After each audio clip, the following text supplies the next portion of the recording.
I recently worked with somebody who felt trapped at work. She had almost $1 million saved in a 401k, but she thought she couldn't retire yet because she needed 100,000 in cash reserves, but she only had 15,000 in the bank. That meant either working several more years to build up that cash or retiring without that safety net. Here's what she didn't realize. She already had everything she needed for that cash reserve. It just wasn't obvious. Now, she understood that she did need a cash reserve for market downturns. That's generally smart. The conventional wisdom is that you want at least 1 year's worth of withdrawals set aside in safe assets, and some people do more than that. In her mind, and I think this will apply to others, the safe money meant cash sitting in a bank account where you can easily get to it and there's no market risk. Or some people go a different route. They might use T-bills or money market funds in a taxable brokerage account. Now, that does have a different risk profile than money that's sitting in a federally insured bank or credit union account. And again, you can get at that money pretty quickly within a few business days. But here's the thing, your safe money can be in other types of accounts, including an IRA or 401k at your job. In fact, there might be some advantages to that. You might really prefer not to have the money sitting in an individual or a joint bank account. Here's an example of why holding your cash reserve in a retirement account might actually be better. If you park $200,000 in a plain old individual or joint bank account, let's say a high yield savings account that pays 4%, then you're looking at $8,000 per year of interest earnings or ordinary income. That causes federal income tax that's just like a paycheck. The more you earn, the higher the rates you pay at. But if that same $200,000 was invested in index funds, let's say in the taxable brokerage account, then the annual tax impact might be less. That's because the earnings you get from those investments might be taxed at favorable rates. If you're mostly getting qualified dividends and long-term capital gains, then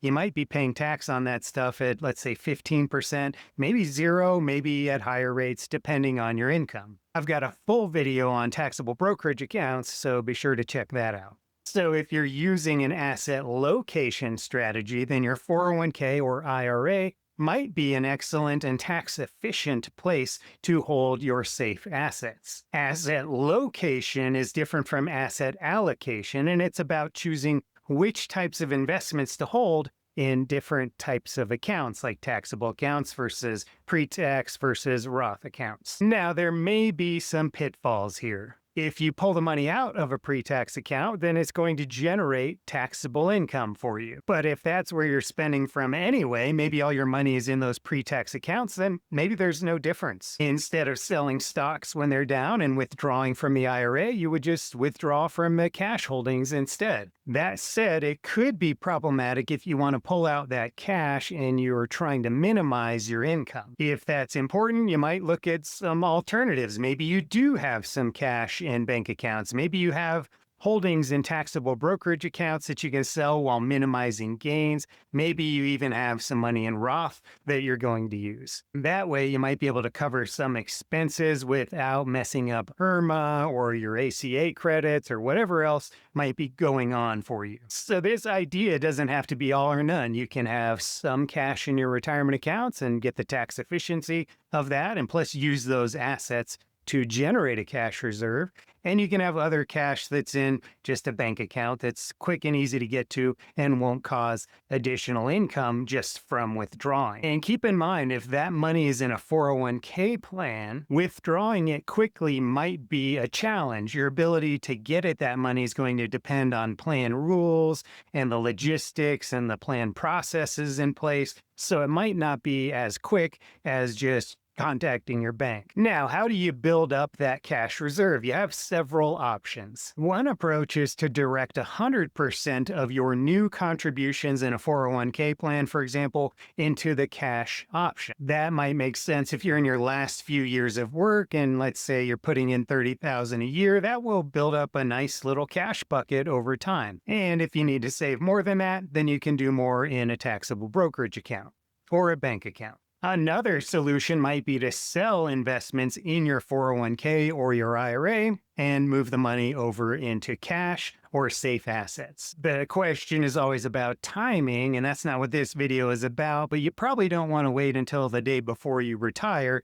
to build up your cash reserve. And when we talk about safe assets in IRAs and 401ks, there are a couple of options you might choose from. One is a money market fund. Those investments are generally safer than stock funds when it comes to market crashes, and they typically are less volatile than bond funds as well. They generally seek to avoid fluctuations, but there have been some historical events where there was some turbulence. They aren't quite the same as a bank account. Money market funds are often found in both 401ks and IRAs, and some 401ks even have an FDIC-insured bank option. But you need to do some research on how the returns look, because that's often not the same as a high-yield savings account. Now, you can open a high-yield savings account as an IRA at some banks, so that way you could get a competitive yield while keeping your money safe. Just be mindful of those FDIC insurance limits. And like I said, some people use T-bills. That might require a little bit more know-how or effort, but it's pretty easy at most of the custodians. And in workplace retirement plans, you might have access to a stable value fund. That's typically the case when your plan is with an insurance company, and those accounts pay a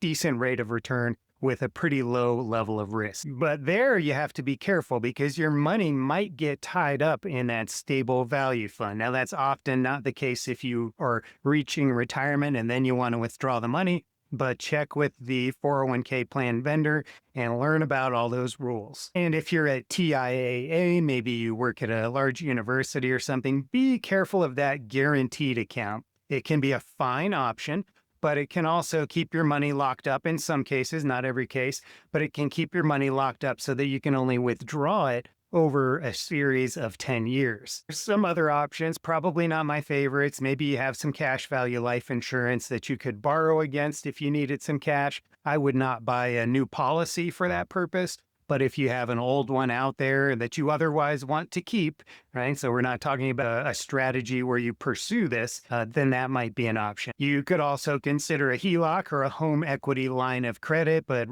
borrowing can be risky. You can't be certain that the line of credit will be open when you need it. Sometimes, like during the Great Financial Crisis, we saw that those credit lines got closed. I hope you found that helpful. If you did, please leave a quick thumbs up. And if you're stuck on something or want help with retirement planning or investing, take a look at my website to see pricing and current options. I might be able to help.